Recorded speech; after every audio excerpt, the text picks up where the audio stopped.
The Vorak Dominion was a powerful empire in the galaxy. Their laws were strict, their leaders cold, and their way of thinking was simple. Power was everything. They believed that weaker species should obey without question. They had conquered many worlds, forced many races into submission, and built their empire on fear. But they had never dealt with humans before. It all started on Vorum 6, a planet on the far edge of Vorak space. It was an unremarkable world, mostly covered in rocky deserts and tall, sharp mountains. A small research station stood near a deep canyon, its metal walls reflecting the harsh sunlight. Vorak scientists worked inside, studying strange minerals found underground. They thought no one would come here. They were wrong. A small human ship entered the planet's atmosphere, carrying a group of young explorers from Earth. They were children, part of a learning program that allowed students to travel and study new planets under the watch of experienced guides. Their ship had gone slightly off course due to a navigation error, but they had no idea they had crossed into restricted space. The Vorak patrol ship spotted them immediately.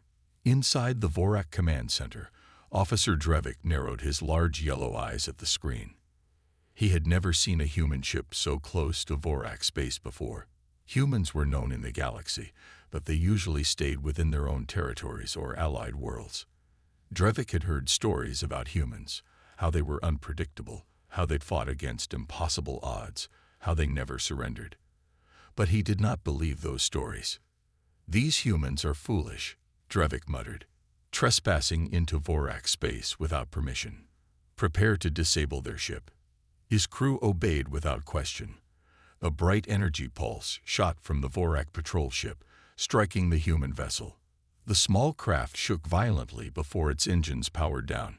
Inside, the children panicked as alarms blared. Their guide, a middle-aged scientist named Dr. Mason, tried to contact the Vorak ship. "This is a peaceful exploration team. We are just students. Please respond." Dr. Mason shouted into the communicator. There was no reply. Within minutes, Vorak soldiers stormed into the human ship. They wore dark armor, their faces hidden behind smooth helmets. Without a word, they grabbed the children and their guide, forcing them into a transport shuttle. The young humans cried out in fear, but the Vorak did not care. As the transport lifted off, Drevik smirked. "The High Council will be pleased. Humans must learn that our laws are absolute." Earth receives the news. The message reached Earth 2 days later. Admiral Lewis stood frozen in his office, staring at the screen in disbelief. The Vorak Dominion had sent a short, cold message. "A group of human trespassers has been detained. They will be judged according to Vorak law. No further discussion." Lewis clenched his fists. His gray eyes burned with anger. He had fought in many battles and seen many things, but this was unacceptable. These were children. They had not invaded, they had not attacked, they had not stolen anything. He took a deep breath and turned to his assistant. "Get me the president. Now." The news spread quickly. Within hours, the human government sent a response to the Vorak Dominion, demanding the immediate release of the children. Every major human colony received the news, and within days, protests erupted across Earth and its allied worlds. People held signs reading "Bring them home" and "Humans protect their own." But the Vorak did not respond. They believed that humans would do what every other species had done before: beg, negotiate, and eventually accept the Vorak's authority. They were wrong. The Vorak's mistake. On the Vorak homeworld, the High Council gathered in their grand chamber. The rulers of the Dominion sat on raised platforms, watching as Officer Drevik reported the situation. "The humans demand the return of their children," Drevik said, his voice calm. "They seem angry." The Vorak supreme leader, an old and calculating figure named Salvik, waved a hand dismissively. "Let them be angry. They are soft creatures. They do not understand real power." A younger council member, Varric, frowned. "But Supreme Leader," Humans are different from the other species we have dealt with. They have fought wars against enemies much stronger than themselves and survived. Zalvik laughed. Surviving is not the same as winning. They have no choice but to follow our laws. If they want their children back, they will have to offer something in return. Drevik nodded. Shall I inform them of the conditions for negotiation? Zalvik leaned back, his red eyes gleaming. Not yet. Let them wait. Let them feel helpless. He had no idea how badly he had miscalculated. A message from Earth. Back on Earth, President Harris stood before a crowd of reporters, his expression unreadable. Billions of humans watched the live broadcast, waiting to hear what their leader would say. Finally, he spoke. We have reached out to the Vorak Dominion with a simple request. Return our children safely. They have ignored us. His voice grew sharper.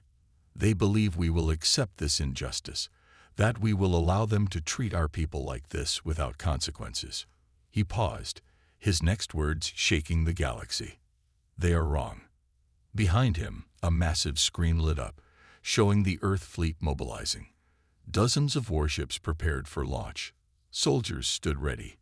Every nation, every colony, every human settlement in the galaxy had come together with one message. The Vorak Dominion had made a mistake, a terrible mistake. They thought humans would beg. They thought humans would accept their laws like every other species had done before. But they did not understand humans at all. Earth's anger. The moment the news spread, Earth reacted with fury. Protests erupted in every major city. People gathered in the streets, holding signs and chanting. The message was the same everywhere. Bring them home. At military bases, soldiers prepared for war. Warships that had been resting in hangars for years were suddenly active again. Pilots trained harder than ever. Engineers worked without sleep, making sure every ship was ready. The United Human Council, a group of leaders from Earth and its colonies, gathered in a secure room to discuss their next move. President Harris sat at the head of the table, his expression serious. We gave them a chance to do the right thing. They refused. Admiral Lewis, his top military commander, leaned forward. Our fleets are ready. We can launch a strike immediately. Foreign Minister Elaine, a woman known for her careful words, shook her head. We must try diplomacy first. If we attack, the Galactic Council may turn against us. Harris sighed. Fine. We'll send one last message.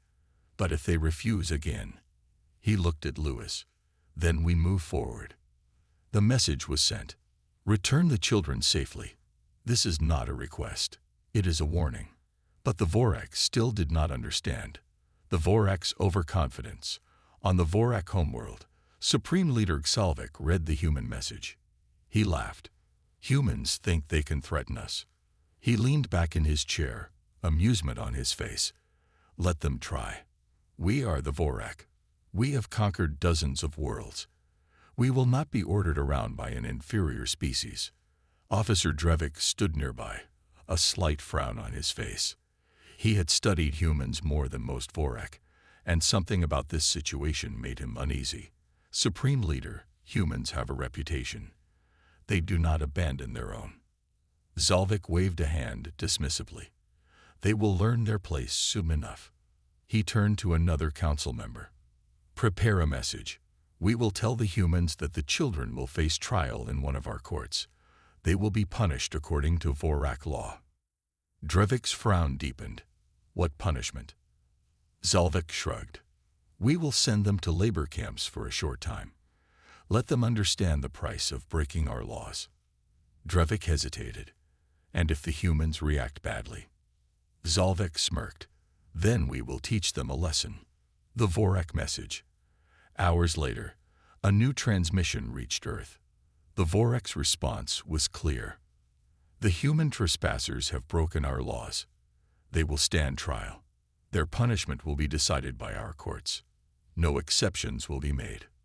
When the message played in front of the United Human Council, the entire room fell silent. Then President Harris stood up, his face unreadable. He turned to Admiral Lewis. Deploy the fleet. The fleet mobilizes. Across human space, warships powered up. Engines roared to life. Massive battleships, sleek destroyers, and fast-moving cruisers moved into formation. Every available military asset was mobilized. This was no simple rescue mission. This was a statement. A message to the galaxy. Humans do not abandon their own. On board the lead battleship, HFY Valiant, Admiral Lewis stood on the command deck, watching the fleet take shape. "All ships report ready, sir," an officer said. Lewis nodded. "Set course for Vorak space." As the fleet jumped into hyperspace, the galaxy watched in stunned silence. The Vorak's reaction. On the Vorak homeworld, Supreme Leader Xalvik received an urgent report. The Vorak spies had detected massive human fleet movement. At first, Xalvik did not believe it. Surely, the humans wouldn't attack over a few children. But the reports continued. The humans were coming. His advisors panicked. They are mad. No species has ever gone to war over something so small. Should we contact the Galactic Council? Should we surrender? Xalvik's face darkened. No. He slammed his fist on the table. Humans are bluffing. We will not be intimidated. But deep inside, for the first time in his life, Xalvik felt something unfamiliar. A strange, uneasy feeling. Fear. Meanwhile, in the Vorak prison, the human children sat together in a dark cell, their faces pale with fear. Dr. Mason tried to stay calm for their sake, but even he felt hopeless. Suddenly, a faint sound echoed through the prison walls. A deep, distant rumble. One of the older children, a boy named Daniel, whispered, "What was that?" Dr. Mason listened carefully. Then his eyes widened. He knew that sound. It was the sound of distant explosions. The Vorak Dominion had always believed in strength. They had ruled through fear, crushing weaker species under their laws. They thought humans would behave like all the others, accept, negotiate, and submit. But this time, they were wrong. The first human warships dropped out of hyperspace near Vorak space. They did not send a message. They did not ask for permission. They were here for one reason: to bring their children home. The Vorak's shock. Inside the Vorak High Command Center, Supreme Leader Xalvik stared at the massive holographic map. Bright red lights flashed. Human warships were here. His advisors were panicking. They really came. Why would they fight over a few children? Xalvik's face twisted with disbelief. How many ships? An officer swallowed nervously. At least 30 battleships, 50 destroyers, and countless smaller vessels. They have already disabled 2 of our border stations. Xalvik clenched his fists. They dare challenge us. Prepare the fleet. We will crush them. The battle begins. Above the Vorak prison planet Vorum 6, human warships moved like shadows.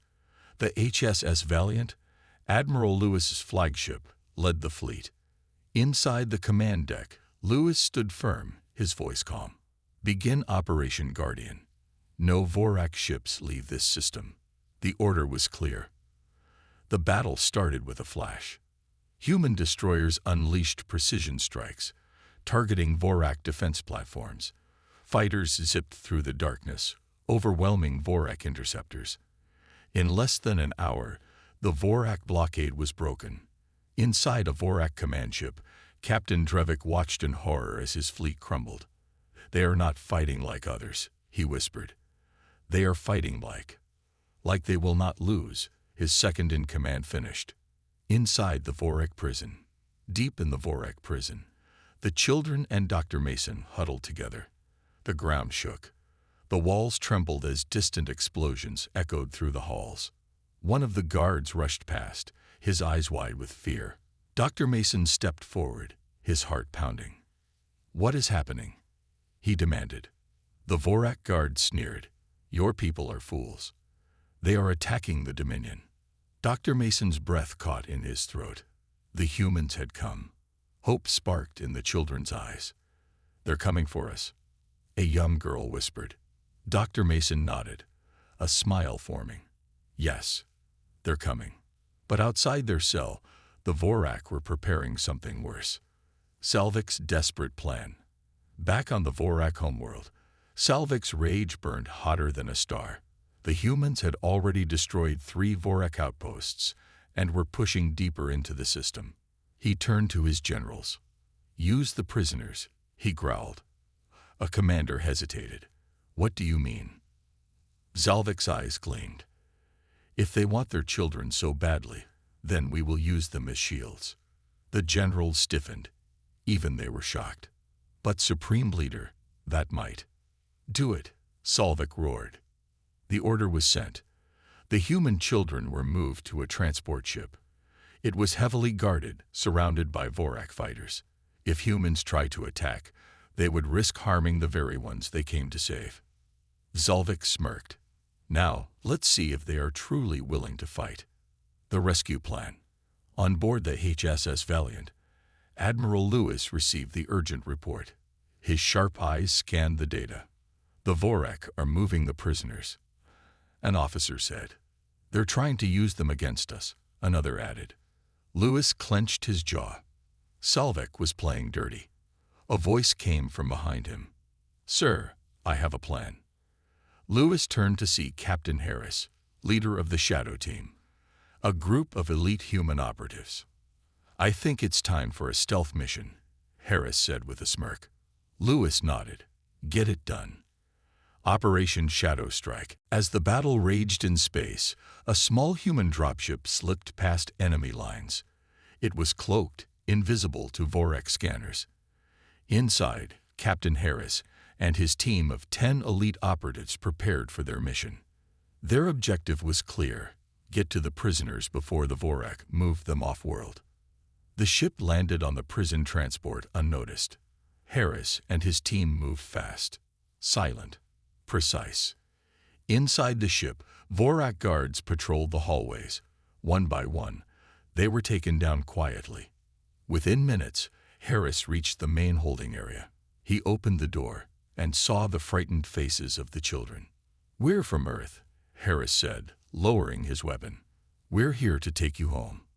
Tears filled the children's eyes. Dr. Mason stepped forward. "How do we get out?" Harris grinned. "Follow us." The Great Escape. Alarms blared as the Vorak realized what was happening. Harris and his team moved quickly, leading the children through the corridors.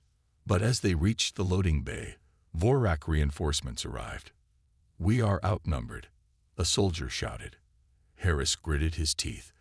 They were so close. Then his radio crackled. "Shadow Team, this is Admiral Lewis. We've got your back." A moment later, the walls shook. Explosions ripped through the Vorak transport. Outside, human ships rained fire on the Vorak fighters, clearing the way for the escape. Harris grinned. "Let's move." The children and operatives rushed onto the human dropship. The engines roared to life. Within seconds, they were airborne.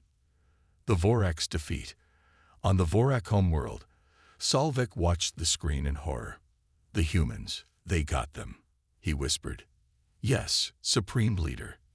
The prisoners are gone. The humans are leaving." Salvik trembled with rage. He had lost. But then something even worse happened. The Galactic Council, which had stayed silent before, finally spoke. A message arrived from the Council's highest authority. "The Vorak Dominion has violated intergalactic laws by imprisoning innocent civilians. Effective immediately, all Vorak trade agreements are suspended. Any attack on humanity will be considered an act of war against the Council itself." Salvik's blood ran cold. Not only had the Vorak lost their battle, they had lost their standing in the galaxy. The return home. Back on the HSS Valiant, the children reunited with their families. Tears of joy filled the air. Admiral Lewis turned to Captain Harris. "Mission accomplished." Harris smiled. "And the Vorak learned something today." Lewis nodded. "Yes, they learned that humans do not abandon their own." As the fleet turned back toward Earth, one thing was certain. The Vorak Dominion would never make this mistake again. The battle was over. The children were safe. The human fleet had left Vorak space without suffering a single loss. But the galaxy was far from calm. The Vorak's humiliation. Supreme Leader Xalvik sat in the darkened chamber of the Vorak High Council. His face was pale with anger and disbelief. Never before had the Vorak suffered such humiliation. The humans did not just defeat us, one of his advisors said cautiously. They exposed our weakness. Xalvik's claws dug into the armrests of his throne. The Galactic Council has turned against us. Our allies are questioning our rule. All because of a few human children. A military officer stepped forward. The humans fought like no other species. Their strategy was flawless, their precision unmatched. Xalvik glared at him. Are you saying they are stronger than us? The officer hesitated. Not stronger, but different. They do not follow the rules of war as others do. They do not fight for conquest or survival. They fight for each other. The room fell silent. The Vorak had underestimated humans. And now they were paying the price. The Galactic Council's verdict. Meanwhile, in the heart of the galaxy, the Galactic Council, the governing body of all advanced civilizations, was holding an emergency session. The representatives of over 100 species gathered, debating the Vorak's actions. A tall, blue-skinned diplomat from the Othari Republic spoke first. The Vorak's imprisonment of human children was a violation of intergalactic law. This cannot be ignored. A reptilian Zorvath ambassador hissed. The Vorak Dominion has ruled with an iron fist for centuries. If we allow this behavior to continue, who will be next? A deep voice rumbled across the chamber. It belonged to the human representative, Ambassador Clark. He stood tall, his gaze cold. Humanity will not forget what happened here, Clark said. The Vorak took our children. They thought we would do nothing. They were wrong. His words echoed in the silent hall. The Vorak Dominion will no longer hold the same power in this galaxy, Clark continued. The Council must act. The decision was made. Vorak influence would be restricted, trade would be reduced, sanctions would be enforced. And the Vorak knew they had just lost their place as the feared rulers of the stars, the humans' unexpected allies. Back on Earth, the news of the successful rescue spread across the human colonies. People cheered in the streets. The United Human Council received messages of support from unexpected places. Several alien species, ones who had suffered under Vorak rule for years, now saw humans in a new light. The Othari Republic sent a message. Humanity, you have proven yourselves to be more than warriors. You are protectors. We wish to strengthen our alliance. Even the Zorvath clans, known for their neutral stance in galactic politics, reached out. We have no love for war, but we respect those who fight for what is right. The Vorak have been unchecked for too long. Perhaps it is time for a new balance in the galaxy. For the first time in history, humanity was not seen as newcomers to the galactic stage. They were seen as a force to be reckoned with. Xalvik's last move. But Supreme Leader Xalvik was not finished. He sat alone in his chamber, staring at a holographic map of the galaxy. His empire was crumbling. His enemies were circling like predators. He would not let it end like this. A small Vorak officer entered cautiously. Supreme Leader, our spies have intercepted a message. It is from one of the human colonies, a planet called New Horizon. Xalvik narrowed his eyes. What about it? It is lightly defended, the officer said. A place for human families, researchers, and children. Xalvik's lips curled into a dark smile. Then we will send a message of our own. A new threat emerges. On New Horizon, a peaceful human colony, people lived without fear. Scientists studied alien wildlife. Children played under twin suns. The horrors of war seemed distant. But one evening, the sky darkened unnaturally. Colony scanners detected something approaching. A distress signal was sent out. Unidentified ships detected. Possible Vorak presence. We need assistance. Before they could react, the first attack came. A Vorak strike force had arrived. Unlike before, this was not a war fleet. It was a hit-and-run force. Their goal was not conquest. Their goal was revenge. Buildings exploded. Communication towers fell. People rushed to emergency bunkers as Vorak soldiers landed on the surface. Among them was Skalvik's personal strike commander, General Vorak. He grinned cruelly as he looked at the human settlements. "This time, there will be no warnings," he muttered. The call for help. On Earth, alarms blared in the United Human Council's war room. An officer ran toward President Harris. "Sir, Vorak forces are attacking New Horizon." Harris's hands clenched into fists. The Vorak had not learned their lesson. He turned to Admiral Lewis. "Prepare the fleet. We end this now." Lewis nodded. "Yes, sir." Across human space, warships powered up once more. This time, they were not just going to rescue. They were going to make sure the Vorak would never threaten humanity again. The Vorak attack on New Horizon had begun. Fires raged across the colony. Families huddled in underground bunkers, while human security forces fought desperately to hold back the invading Vorak troops. They needed help, and help was coming. The fleet mobilizes. On board the HSS Valiant, Admiral Lewis stared at the holographic battle map. New Horizon was burning. Vorak forces had landed in multiple locations, targeting key infrastructure. A communications officer turned to him. "Sir, the Vorak are hitting civilian areas. They are not here to conquer. They are here to destroy." Lewis' expression hardened. "This ends now," he said firmly. "All ships, prepare for battle. Jump to New Horizon at maximum speed." On the ground, a desperate fight. Inside a damaged research building, Dr. Helen Carter held a small child close, her heart pounding. Vorak soldiers moved outside, their heavy boots echoing through the corridors. She whispered to the terrified girl, "Stay quiet. Help is coming." Nearby, Captain Ryan Blake of the colony's security forces crouched behind cover, gripping his rifle. His team was low on ammunition, outnumbered and exhausted. One of his soldiers, Jenkins, panted, "Captain, we can't hold them off much longer." Blake checked his communicator. Still no response from Earth. He gritted his teeth.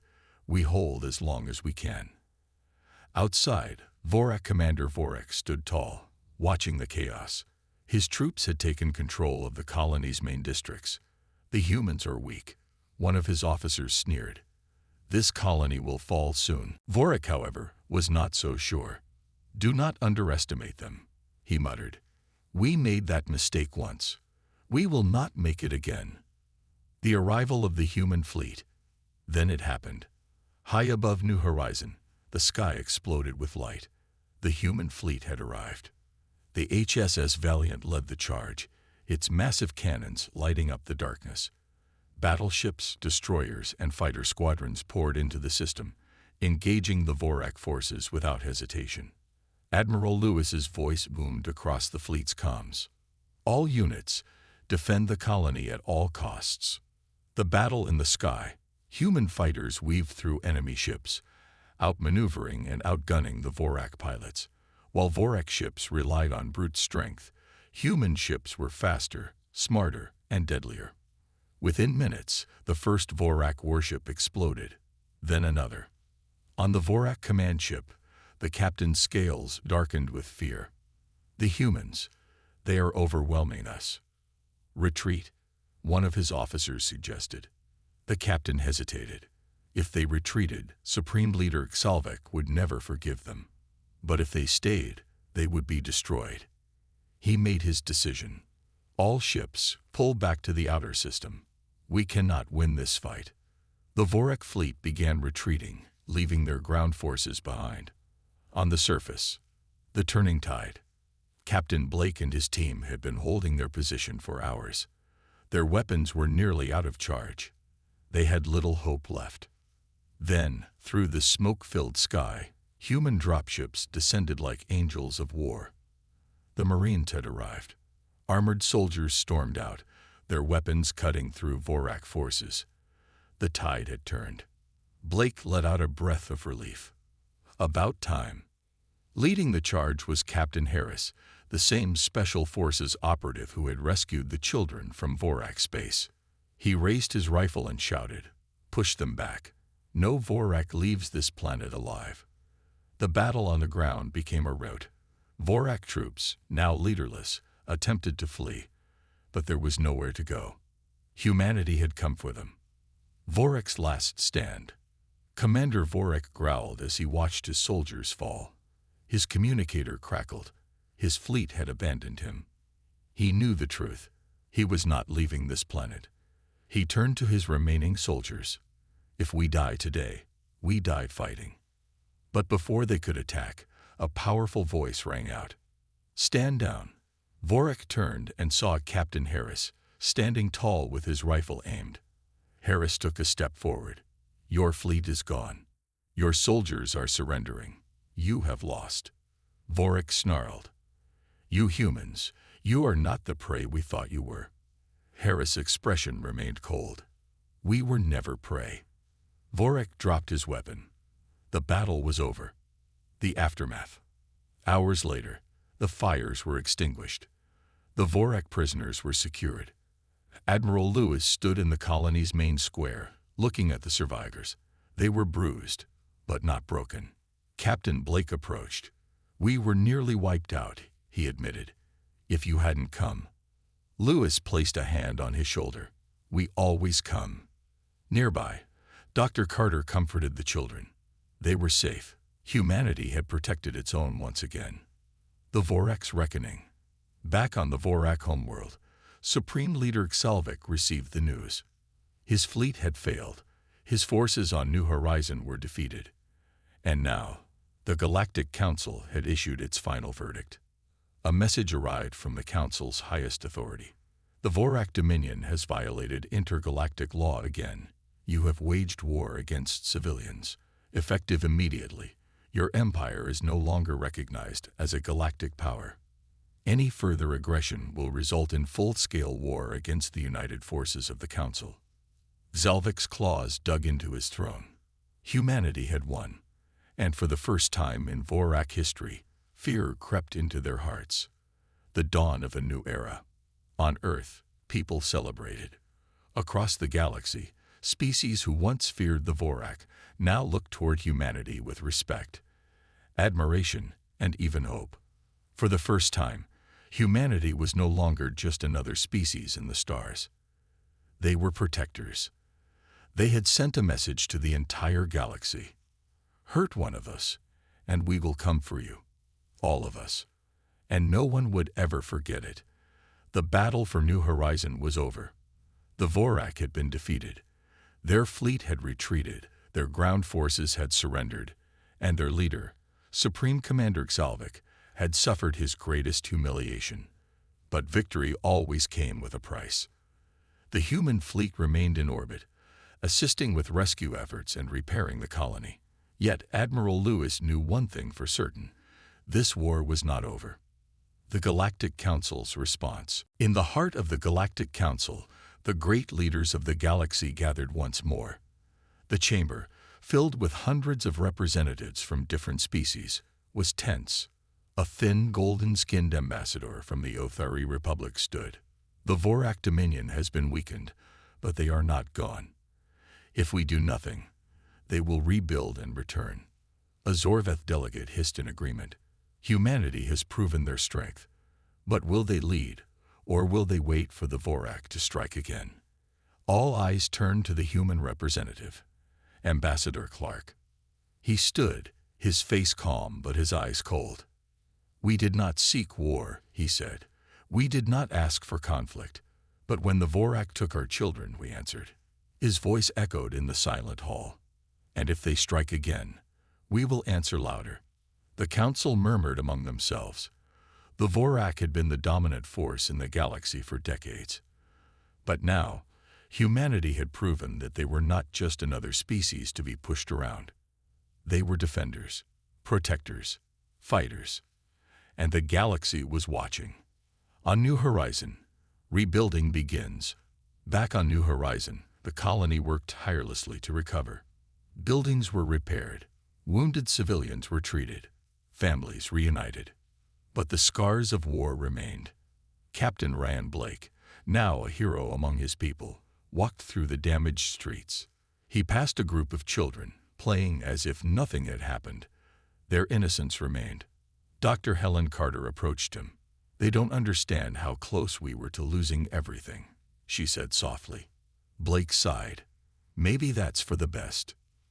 Nearby, soldiers stood guard, watching the sky, just in case. The Vorak's desperation. On the Vorak homeworld, Supreme Leader Xalvik sat alone in his dark chamber. His empire was crumbling. The Galactic Council had placed heavy sanctions on his trade routes. His allies had turned their backs on him. And worst of all, his own people had started questioning his rule. A small Vorak officer entered cautiously. "Supreme Leader, we intercepted new transmissions. Many species are now aligning with the humans." Xalvik's claws dug into his armrest. "They fear them now."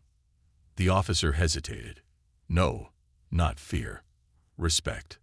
Xalvik bared his fangs. "That is worse." For centuries, the Vorak had ruled through intimidation and conquest. But the humans had changed the game. And Xalvik had only one option left: revenge. A dangerous alliance. In a distant sector of the galaxy, a hidden fleet lay in the shadows. The ships belonged to the Drelkin Raiders, a ruthless faction of warlords and mercenaries. A Vorak envoy entered the command center of the Raiders, where their leader, Corin the Red, sat on a massive throne. The Vorak diplomat bowed slightly. "The Vorak Dominion seeks an alliance." Corin chuckled. "Why should we help you?" "The mighty Vorak have been defeated." The Vorak diplomat's eyes gleamed. "Because we both have something in common." Corin leaned forward. "And what is that?" The diplomat smiled darkly. "We both hate humans." Corin's laughter echoed through the chamber. "Then tell me, what do you have in mind?" The Vorak had lost their place as rulers of the galaxy. But if they could not rule, they would burn everything down. And humanity would be their first target. A warning from the shadows. Back on Earth, Admiral Lewis stood in the war room of the United Human Council headquarters. Reports from across the galaxy flooded in. Trade routes were opening. New alliances were forming. But then, a new report arrived. An intelligence officer approached. "Sir, we have intercepted secret Vorak transmissions." Lewis took the data pad and read the message. His expression turned grim. The Vorak were not surrendering. They were plotting something bigger. He turned to his staff. "Prepare the fleet. The Vorak are planning another strike. And this time, they won't be alone." Across human space, alarms blared. Warships powered up. Humanity would not wait for the enemy to come to them. This time, they would strike first. The final battle approaches. Across the galaxy, whispers spread. The Vorak were preparing for one last war. The humans were ready to end it. And soon, the final battle would decide the fate of the galaxy itself. The galaxy stood at the edge of war. Humanity had won the Battle of New Horizon, but the Vorak were not finished.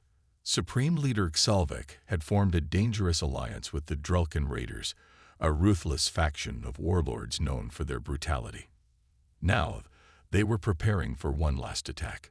This time, they would not target just a colony. They were coming for Earth. The human fleet assembles. In the war room of the United Human Council, Admiral Lewis stood before a massive holographic map. It showed Vorak and Drelkin forces moving toward human space. The room was silent. Every officer, every strategist, every leader understood the danger.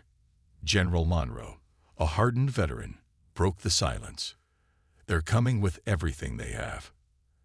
Ambassador Clark nodded. "If they take Earth, humanity will never recover." Admiral Lewis's eyes burned with determination. "Then we won't let them." He turned to his officers. "Send the order. Every ship, every soldier, every weapon. We fight with everything we have." Across human space, alarms blared. Warships powered up. Fleets moved into position. Humanity was no longer just defending itself. It was fighting for survival. The Vorak's last gamble. On board the Vorak command ship, Supreme Leader Xalvik watched the battle map. His forces, alongside the Drelkin raiders, outnumbered the humans 3-1. Victory should have been certain. Yet, Xalvik felt uneasy. "Sir," his advisor spoke carefully, "the humans, they are not running." Xalvik's eyes narrowed. "What do you mean?" The officer swallowed. "They are charging straight at us." For the first time, fear crept into Xalvik's mind. The battle begins. Near Jupiter's orbit, the human fleet clashed with the Vorak and Drelkin armada. The void of space erupted with fire. Human warships, though outnumbered, fought with precision and strategy. They moved in tight formations, cutting through enemy lines like a blade. The Vorak and Drelkin forces fought with brute strength, relying on sheer numbers to overwhelm the humans. But the humans had something more. They had unity. The turning point. Captain Harris led a squadron of fighter pilots through the chaos. Their mission was clear: disable the Vorak flagship. "We break their leadership. We break their attack," Harris said over the comms. His team acknowledged. The battle was fierce. Vorak ships fired relentlessly, but the human pilots were faster, smarter. One by one, Vorak warships fell. A desperate move. On the Vorak flagship, Xalvik watched in horror as his fleet crumbled. "No, this cannot be," he growled. Desperation filled his mind. He could not lose. Xalvik turned to his weapons officer. "Target Earth. Fire everything." The officer hesitated. "But sir, our troops are still." Xalvik slammed his fist on the console. "Fire."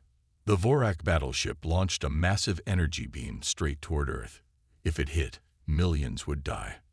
A hero's sacrifice. In that moment, Captain Harris saw the beam charging. He had seconds to act. There was only one way to stop it. He turned to his squad. "I'm going in." His co-pilot's voice cracked. "You won't make it out." Harris took a deep breath. "Then I guess I'll see you on the other side." With a final push, he accelerated his fighter straight into the energy cannon. The impact detonated the weapon, stopping the blast before it reached Earth. The explosion engulfed Harris's ship. There was silence on the comms. Then, his co-pilot whispered, "He did it. The end of the Vorak." The destruction of their weapon shattered the Vorak's morale. One by one, their ships surrendered or fled. On board the Vorak flagship, Xalvik's claws shook. They were supposed to be weak. A human transmission came through. Admiral Lewis appeared on the screen. His expression was calm, but final. "This war is over." Xalvik gritted his teeth. "We will never." Lewis interrupted. "Your fleet is gone. Your allies have abandoned you. And the Galactic Council has declared you a war criminal." Guards rushed into Xalvik's command center. Vorak officers themselves arrested their leader. The Vorak Empire had fallen. A new era begins. Back on Earth, the celebrations were mixed with sorrow. Humanity had won, but it had lost heroes. A grand ceremony was held for Captain Harris. His name would be remembered forever. Admiral Lewis stood before the crowd. "We did not fight for conquest. We did not fight for power. We fought for our people, our homes, our future." He looked toward the sky, and if anyone threatens humanity again, they will learn what the Vorak learned. His voice was steady. "We may be peaceful, but we are never weak." The legacy of humanity. Across the galaxy, the message was clear. Humanity was no longer a minor species. They were no longer prey. They were defenders, leaders, fighters, and they would never again be underestimated. As the stars shined over Earth, a new era had begun. Humanity had risen, and the galaxy would never be the same. The end.